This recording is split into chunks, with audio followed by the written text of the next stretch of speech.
Hey now, what is up everybody? My name is Mike Brown, aka ReviewKingMB, and I am here to talk about and review Game of Thrones. I just got done watching Season 7, Episode 6, entitled Beyond the Wall.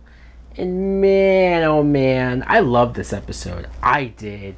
I feel like other people, maybe they didn't enjoy it as much as I have or will, and they'll have more complaints about it. Some of them I might understand, but I was so into this episode. I was so into just everything that was going on here.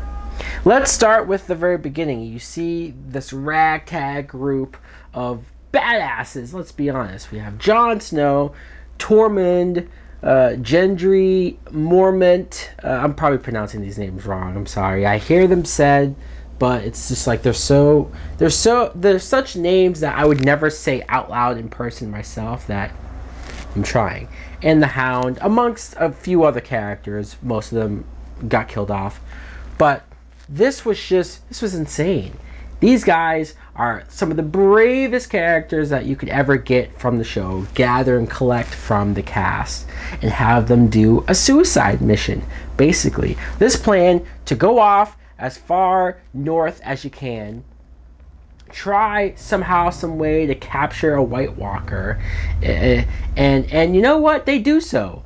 They find the small group of them. They fight some of them off. They kill one of them who looks like at least one of the leaders, and when they kill him, the rest of them just disintegrate, which was something cool and something interesting, almost just a little bit of an insight on, hey, if you kill the one who turned the others, then the others will die. So that was interesting. They were able to grab one, but you know it wasn't going to be that easy, because the one that's captured, he's like yelling out, and that signals for the rest of them to come. And when I say the rest of them, I mean the fucking rest of them. There are so many White Walkers out there. I got nervous an episode or so ago where the Raven saw how many White Walkers there were. I mean, there was a shit ton of them. Like thousands and thousands of dead people walking the earth. It's almost like The Walking Dead's on right now, a bunch of other zombie things. Who knew that Game of Thrones was low-key a zombie apocalypse show? Like all this other stuff, all of this political and infighting and battling for the throne and all of this stuff, but in the background there was a zombie apocalypse going on far out in the north. Who fucking knew? Well, some people did, but now everybody's gonna find out. When they got surrounded on the ice, how some of the White Walkers fell into the ice and they were stranded out there for a little while. I'm wondering, okay, what can we do here? They were just in a circle, surrounded, and then of course the Hound is throwing rocks. One of the rocks hits the ice and it doesn't break. So the White Walkers were able to figure out and think and realize that, oh, this won't break then if we walk across it. Here we go, and then the battle starts and it's chaos and it's I loved it. I loved the action, but I was also at the edge of my seat, just nervous for some of my favorite characters, Jon Snow especially, even though I've already seen him die, but I did not want to see it again. And there's a moment where Tormund, you know, the redhead dude, beard, badass guy, he looked like he was knocking at death's door when he was getting grabbed by them. Even some that came up from the water were grabbing him towards the water, and I was audibly saying, no! I just did not want to see this guy die. Luckily the Hound comes in and saves him, and there was a moment where they were trying to drag away their Walker prisoner, and one of the characters just keeps dragging and dragging until he falls off of like the ledge and falls into a horde of zombies. And in that moment you go, fuck, there's no place to go. I said out loud, there's no place to go. These characters are screwed.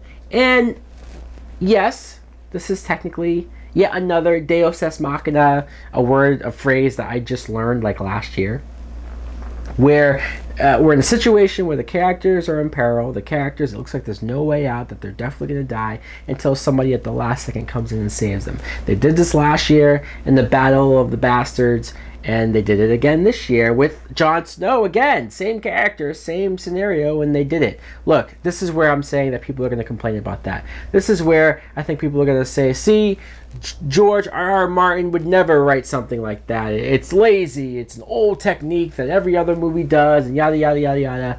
Some of that might be true. But I feel like, first of all, George Martin is taking forever to write these books, so I don't blame the show for having to surpass him to get this shit done. Good. And not only that, it's about damn time. The show has taught us with the first 4 or 5 seasons that bad shit will happen to your favorite characters.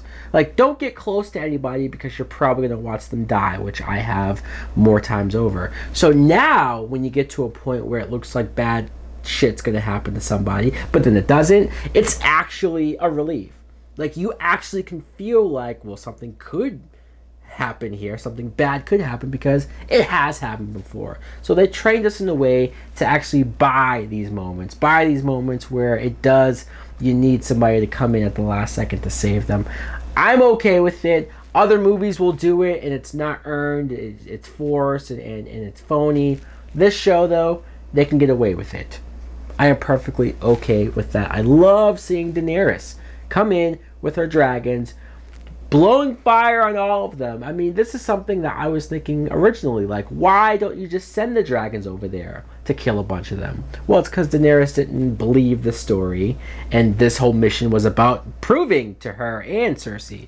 So now Daenerys, though, with the help of Tyrion, like, convinced her to go out there, or at least, well, he didn't want her to do it, actually. But she did it because she had to see. And she saw the White Walkers, she saw the Night King, she saw that they exist, and I loved seeing the dragon. Like, we saw the dragons burn that whole army a couple episodes ago in that battle, and that was great. But seeing them do it to these zombies was amazing. Like, it's so amazing. I had a smile on my face the whole time. But then the Night King grabs an ice spear, launches it, perfect aim, and kills one of the dragons. These 3 dragons have been here since the end of season 1. We saw their birth, and they're her only children. So that was actually sad to see one die. But I knew as soon as it did die, though, that it would come back. I knew that the fucking Night King would resurrect it as a dragon zombie. Holy fuck, we have a dragon zombie on this show. What the fuck is gonna happen? Like, will it breathe ice instead of fire and freeze everybody to death? How do you control it? Is it just a mad animal flying around? And are we gonna have dragon on dragon action next episode? I kind of hope so, but this is insane. Just what we're able to do here. Jon Snow almost sacrifices himself. He tells Daenerys and all of them to leave on the dragon. He gets tackled into the water. What the fuck? I was screaming like, no, this can't be how he dies. This can't be it. I was freaking out. After they leave, he does make it out of the water, and I'm thinking to myself, okay, he's gonna freeze to death, pneumonia, hypothermia, whatever the fuck. It would kill him, and then he's making it out, and the White Walkers see him. But then some dude on a horse comes over. He's swinging these things, this fire and stuff, and you find out it's what's his name, Uncle Benjen Stark, who we haven't seen in a while. At least I don't think so. Where the hell did he come from? How is he still alive? How did he know to come there at that right moment to save Jon Snow? And then he saves him randomly like that, and then just dies. The walkers just all collapse on him, and like there was no room on the horse for him to go on. What the fuck? What was that? I don't know, but I'm glad he showed up though to save Jon Snow's ass. All of that was great. I was so invested in everything going on there. Even the moment where Daenerys went to check up on Jon Snow and talked to him, held his hand, and it seems like there's something going on between them, some feelings, although I don't know if they know that they're related. I guess they don't know that, but they are related, right? Didn't we find that out?